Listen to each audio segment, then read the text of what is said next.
seorang Deddy Mulyadi yang menyatakan pemilu selesai. Itu adalah janji mimpi bohong. Wadul demi konten. Sehingga ditonton oleh jutaan orang yang menghasilkan duit ada pemilik konten.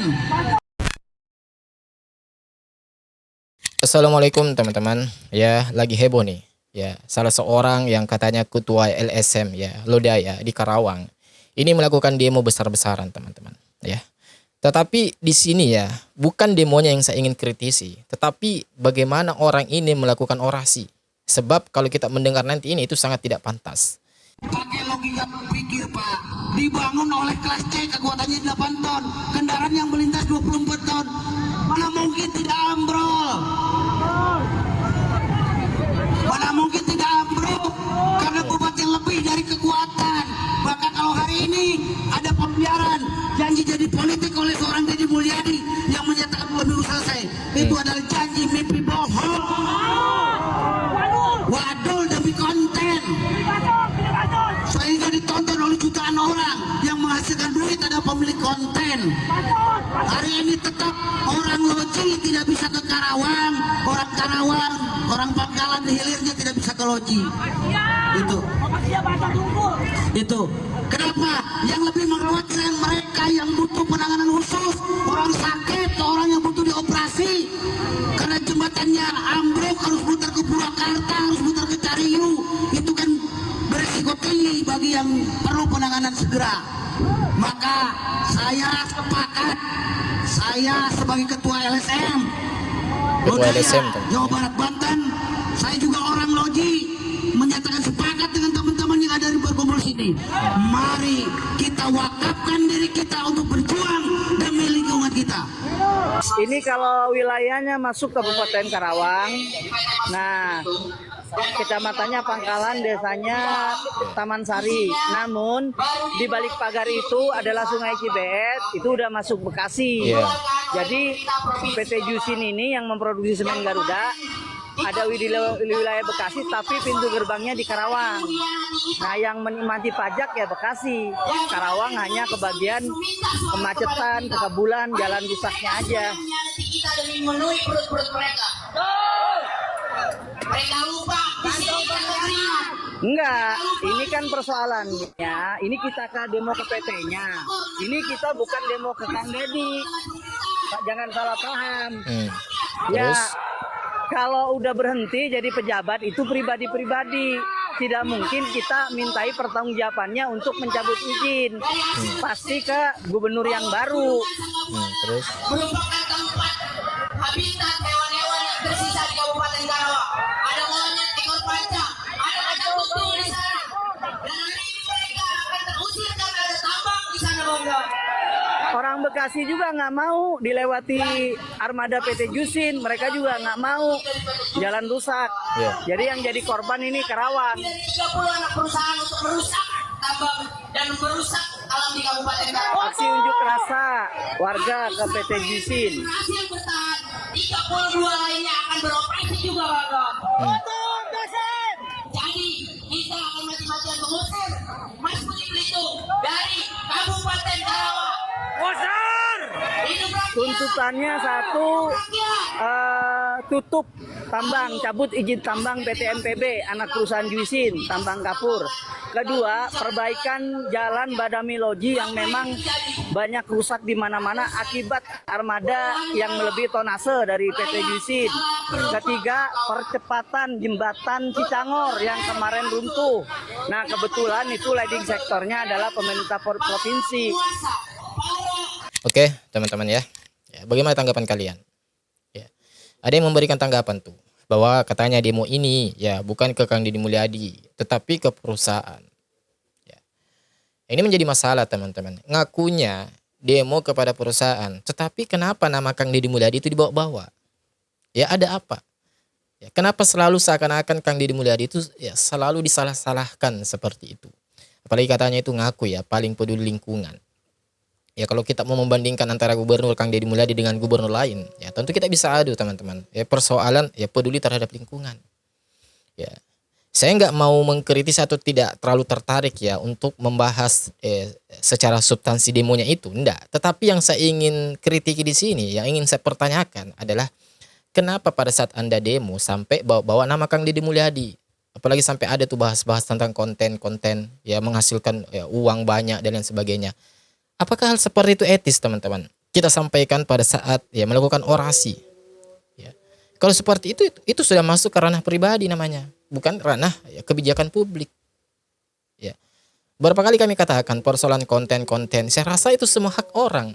Ya, itu merupakan hak dia. Kalau mereka atau Kang Deddy Mulyadi mau membuat konten atau membuat ya channel YouTube atau dan lain sebagainya, ya itu hak Kang Deddy Mulyadi. Ya. Oh, tapi kan dia pejabat publik. Ya, seharusnya pejabat publik fokus dong untuk mengurus warganya, mengurus rakyatnya, bukan malah sibuk konten. Pertanyaannya adalah, apakah selama Kang Deddy Mulyadi melakukan konten itu atau ya menjalankan atau membuat konten tersebut di channel YouTube Kang Deddy, apakah kebijakan beliau, apakah pelayanan beliau terhadap masyarakat yang beliau pimpin, atau secara umum tanggung jawab beliau sebagai seorang gubernur, apakah itu terabaikan, apakah itu terlalaikan? Kan tidak, selama ini kita dapati, teman-teman. Ya, saya rasa Anda pun misalkan ada yang menonton video ini, warga Jawa Barat, ya, kan kita bisa menilai, teman-teman. Ya, apakah selama ini, ya, selama Kang Deddy Mulyadi itu ya membuat konten tersebut, apakah kebijakan-kebijakan beliau, apakah tanggung jawab beliau sebagai seorang gubernur itu terabaikan? Kan dari situ kita bisa menilai. Entah ya kenapa kalau saya melihat orang-orang mereka ini sering mengkritik Kang Deddy Mulyadi, seakan-akan selalu menyerang di bagian konten-kontennya beliau. Ya seakan-akan setiap video yang Kang Deddy Mulyadi buat kemudian diupload di channel YouTube-nya itu hanya untuk mencari cuan, ya untuk kepentingan pribadi ya beliau. Padahal tidak demikian, teman-teman. Ya, padahal tidak demikian. Ya, beliau hanya meneruskan, ya beliau hanya memanfaatkan teknologi yang ada saat ini. Ya, dengan membuat sebuah dokumentasi kemudian diupload agar seluruh masyarakat Jawa Barat itu bisa mengetahui ya bagaimana kinerja Kang Deddy Mulyadi, apa yang telah diselesaikan, ya bagaimana kepedulian beliau terhadap warganya dan lain sebagainya. Ya justru ya harus kita katakan gubernur yang seperti ini, ya itu gubernur yang unik, teman-teman.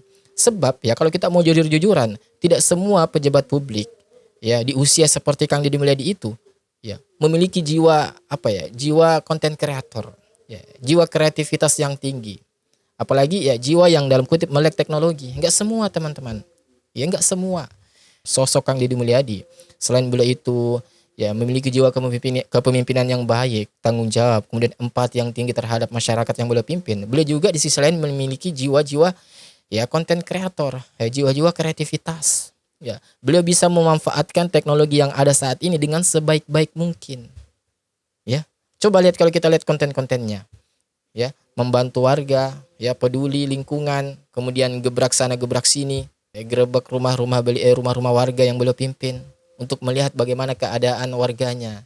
Itu bukan hal-hal negatif. Itu adalah hal yang positif, teman-teman. Ya. Kembali kepada persoalan yang demo tadi, ya. Saya rasa perbuatan seperti itu, ya melakukan orasi, kemudian mengatakan, mengait-ngaitkan, nunjuk-nunjuk lagi Kang Deddy Mulyadi itu ya membuat konten hanya untuk mencari duit dan lain sebagainya. Saya rasa ini nggak etis, teman-teman. Ya ini sudah masuk ke ranah pribadi ini. Ya bukan ke ranah ya kritik kebijakan, bukan. Ya sebab membuat atau menjadi seorang konten kreator atau membuat video, mengupload itu hak semua orang. Ya, saya rasa ya seandainya kan orang itu yang orasi itu tadi ya, seandainya beliau mendapatkan atau memiliki nih ya channel YouTube seperti Kang Deddy Mulyadi ya dengan ya seperti itu jumlah viewersnya dan subscribernya, ya saya rasa orang tersebut pasti akan rutin juga tuh ngupload video. Saya rasa orang tersebut pasti juga akan membuat video, ya orang tersebut bisa saja berkata seperti itu karena saat ini beliau tidak mendapatkan sesuatu yang dimiliki oleh Kang Deddy Mulyadi, khususnya dalam hal media itu tadi. Ya, kalau kita mau jujur-jujuran, ya, iyalah. Karena di dunia saat ini, ya, di zaman sekarang ini teknologi lagi kencang-kencangnya. Ya, bahkan kalau kita tidak beradaptasi dengan yang namanya teknologi, khususnya AI, ya maka kita akan tertinggal jauh. Makanya saya katakan tadi, kita beruntung punya gubernur seperti Kang Deddy Mulyadi. Yang pertama, selain beliau memiliki jiwa kepemimpinan yang baik, ya, tidak sekedar omon-omon ya, tetapi lebih kepada ya membuktikan dengan kinerja-kinerja beliau, dengan gebrakan-gebrakan beliau yang luar biasa. Beliau juga melek terhadap teknologi. Beliau juga paham terhadap teknologi. paham bagaimana menggunakan teknologi ini dengan sebaik-baik mungkin. Khususnya di sini adalah persoalan media. Ya. Jadi ini adalah hal yang positif. Tidak perlu kita ini bentur-benturkan dengan kebijakan-kebijakan beliau. Ya. Coba ya, kita survei sekarang ini di channel YouTube ini, yang komen coba. Ya, apakah kalian mendapati dari seorang Kang Deddy Mulyadi kebijakannya itu ya berantakan? Ya, atau beliau ini dalam selama menjabat sebagai gubernur ini itu tidak amanah atau berantakan dalam mengerjakan amanah beliau? Coba silakan komen di bawah. Dari situ kan kita bisa survei, teman-teman. Ya, kalau saya pribadi, kalau Anda bertanya kepada saya, kalau saya pribadi, saya cukup puas dengan kinerja beliau selama ini, ya. Beberapa waktu ini selama beliau menjadi seorang gubernur. Ya, sekalipun beliau ya membuat konten itu tadi, ya. Jadi itu. Jadi poinnya di sini bukan kepada apa yang beliau buat konten atau tidak, ya, beliau konten kreator atau tidak, bukan, tetapi bagaimana kebijakan beliau. Ya, apakah beliau amanah, tetap amanah atau enggak? Kalau tetap amanah, ya, kalau tidak ada yang terabaikan, saya rasa enggak masalah, teman-teman. Ya, saya rasa enggak masalah. Ya. Apalagi kalau orang tersebut ya, Kang Deddy Mulyadi membuat konten tersebut, itu sebenarnya hanya untuk menyampaikan informasi agar bagaimana kebijakan yang beliau ambil, misalkan kebijakan yang beliau jalankan, yang beliau terapkan kepada masyarakatnya, itu bisa sampai informasinya gitu ya di setiap elemen masyarakat. Karena saat ini siapa sih yang tidak memiliki HP, teman-teman? Ya, kalaupun ada mungkin hanya segelintir orang, tetapi persentasenya itu begitu luar biasa ya, begitu banyak ya, sangat-sangat begitu banyak. Ya, masyarakat atau manusia secara umum saat ini yang itu mereka itu memiliki yang namanya handphone, ya, gadget. Ya, jadi dengan adanya media Kang Deddy Mulyadi ini itu sangat membantu teman-teman untuk menyampaikan informasi-informasi tentang kebijakan-kebijakan ataupun gebrakan-gebrakan yang Kang Deddy Mulyadi lakukan agar informasi tersebut sampai ke setiap kepala, ke setiap warga, teman-teman. Ya, daripada kita harus menyampaikan secara omong ya, lisan ke lisan atau baliho dan lain sebagainya. Ya, media itu sangat efektif ya, khususnya di sini adalah media YouTube itu sangat efektif. Jadi ya saya rasa orang yang demo itu tadi ya sudah yang enggak etis lah kalau harus membawa-bawa ke ranah-ranah pribadi. Apalagi membahas persoalan ya pemasukan ya, cuan dan lain sebagainya. Ya sangat-sangat tidak pantas, teman-teman. Ya, gimana menurut kalian? Coba kalian komen di kolom komentar kita di bawah dan insya Allah kita ketemu lagi di video selanjutnya. Wassalamualaikum warahmatullahi wabarakatuh. Barakallahu fikum.